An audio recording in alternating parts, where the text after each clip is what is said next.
نن موږ هغه مسایل بیانوم چې هغه د فدیې په باره کې وي.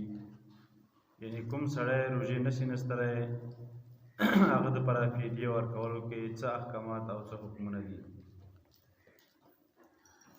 نو نن موږ د فدیې باره کې مسایل بیانوم.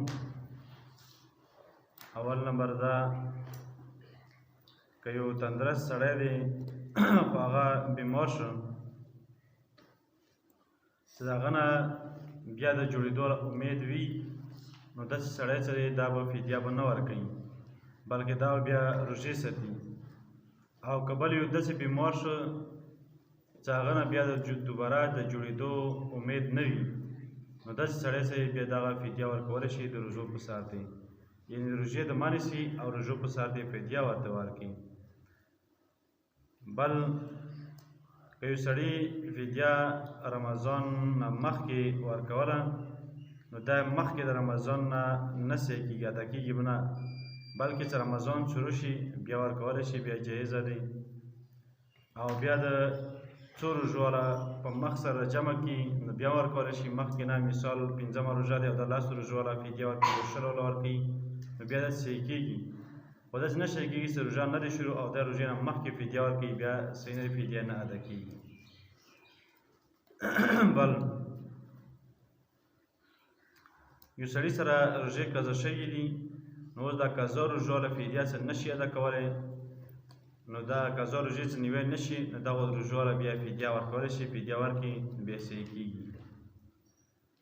بل فدیې والا کومې پیسې دي دا نابالغو کسانو ته ورکول دې سره د دې والا فدیه چې دا نه ادا کېږي او صحیح نه دی. بدله که یو داسې سړی دی چې هغه ډېر بوډا دی، یعنې شیخ فاني دی، زیات بوډا وي نو روژې نشي نیستلی نو دغه د خپلو روژو نه فدیه ورکړي نو دا یې صحیح کېږي. بیا روژې د دې والا فدیه اجازت شته دی ورته دین او شریعت کې بیا صحیح دی. بل د روژې والا کومه فدیه چې دی د دې فدیه د کوم صدقه فطر دی هغه برابر دی. بس صدقه فطر څومره وي بس هغه مطابق د هر روژې والا فدیه ادا کړي، دا صحیح کېږي. بل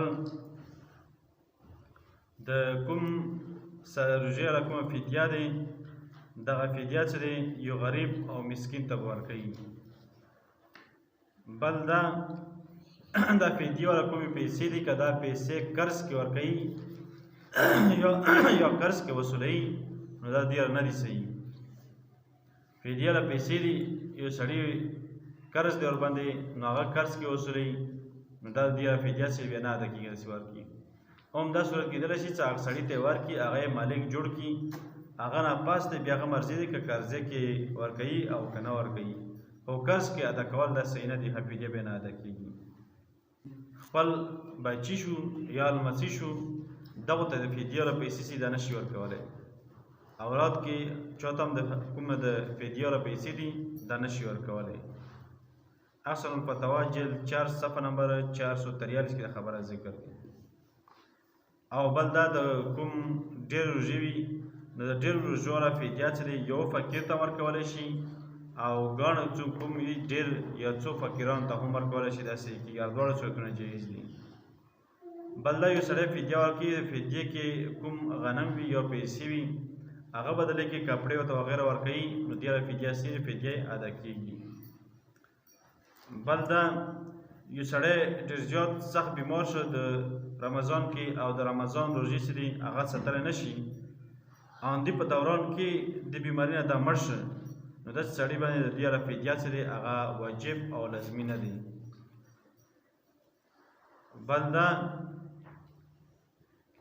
یو سړی د فدیې ورکولو والا طاقت هم نه لري او همدارنګې د روژو نیستنو طاقت هم نه وي، دواړو صورتونو طاقت یې نه وي. یعنې ډېر غریب وي د غریبوالي د وجې نه د کومې پیسې دي هغه هم نشي ورکولی او همدارنګې په خپله باندې هم معذور دی روژه نشي نیستلی نو داسې سړي دپاره بیا استغفار او توبه وبستل پکار وي. استغفار ډېر ډېر یي او دا د نیت وکړي چې کله ما الله تعالی طاقت راکړه نو یا به زه روژې نیسم یا به د دې والا کوم فدیه دی هغه فدیه به ادا کوم. او دا خبره ګڼو مسایل هغه لیکلي فتاوا لیکلي دي आपके मसाइल और उनका हल जिल्द नंबर 3 सफ़ा नंबर 303 के लिए करिए। फतावा दारुल देवबंद जिल्द नंबर 6 सफ़ा नंबर 269 के लिए करिए। और रद्द मुख्तार जिल्द नंबर 2 सफ़ा नंबर 163 के लिए करिए।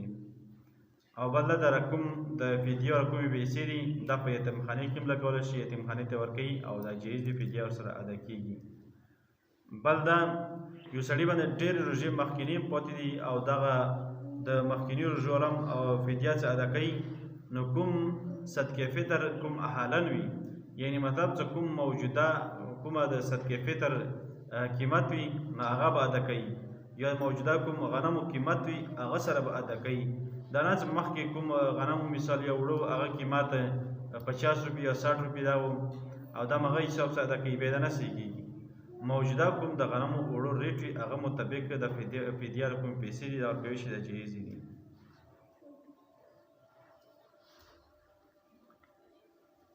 بل یو مسافر څخه کومې روژې چې قضا شوي وي او قضا روژه دا فدیه ورکول صحیح نه دي، بلکې دا به روژې به نه شي.